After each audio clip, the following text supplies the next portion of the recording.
One of your other hacks is stop counting calories. Yeah. And I wanted to talk about that because I think that's what all of us do.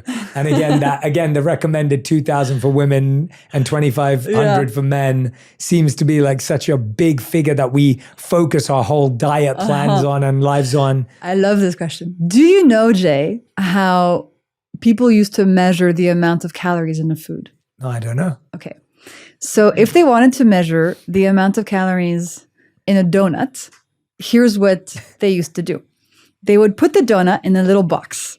And they would put this box in a bigger, like an aquarium, like a big basin of water, okay? They put the donut box at the bottom of the aquarium. And then they would light the donut inside the box on fire. The donut would burn. And then they would measure by how many degrees the water in the aquarium increased. Oh my gosh. And that would give you the number of calories in the donut. Wow. The calories is just a measure of how much heat is given up when something is burned. So if you were to put an avocado in that box and burn it, it might increase the water temperature around it by the exact same number of degrees. Therefore, you would say this donut and this avocado have the same number of calories. Now, it seems pretty obvious that this is kind of a silly way to measure food. It's almost like saying, oh, this book and this book have the same number of pages. Therefore, they're the same book. This is not the case, right? My book and your book might have the same number of pages, but they're not about the same topic. They're not from the same author. They don't give you the same information, don't give you the same emotion, right? And so if we just talk about foods based on how many calories they contain, we're missing what's actually key. What is in that food? What are the molecules in that food? Is that food just glucose and going to create a big glucose spike? Or is that food just healthy fats and protein and going to keep your glucose levels steady? To give you another example, 2 people could be eating the exact same number of calories. Let's say 2 women are eating 2,000 calories a day. One of them could be eating in a way that keeps her glucose levels steady.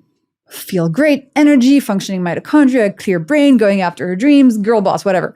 The other person could be eating 2,000 calories in a way that's creating lots of glucose spikes. Inflammation, aging, type 2 diabetes, hormonal issues, brain fog, etc., etc., etc. How many calories you're eating does not tell you how healthy you are, does not predict your health at all. You need to learn about what you're eating. And in my book, I explain how to identify the molecules in a food. And if you follow my hacks and you stop counting calories, naturally your health is going to improve. You might be eating the exact same number of calories as before, but your life will be completely different. Calories are not enough information. They're interesting to measure the quantity of a food. For example, 1 donut versus 2 donuts, but they're not sufficient. And it's really easy to hide behind calories when you're, for example, a food manufacturer and you're making processed foods and you say, there's only 50 calories in this little bag of sweets. Don't worry, it's not bad for you. It's just 50 calories. Yeah, but it's 50 calories of pure sugar and it's going to make you feel horrible.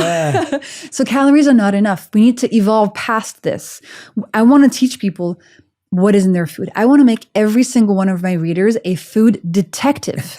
I want them to have all the agency, the power, the information to make informed choices when they go to the supermarket. That's the goal, right? Giving people that freedom and that power. That's what I care about. Yeah, that's such a brilliant mission. Thank you. Like, that's such a brilliant mission because even everything you've said to us today, whether it's being able to know what to look at on the back of a pack, all the way to putting clothing on your carbs. I was just about to say that, like putting clothing on your carbs. Like, I love that it comes for you in your heart and mind from a place of giving people agency and giving people strength, and rather than making us fearful, which I think a lot of diet plans do, a lot of food advice does, it makes us quite insecure and scared that we're doing the wrong thing.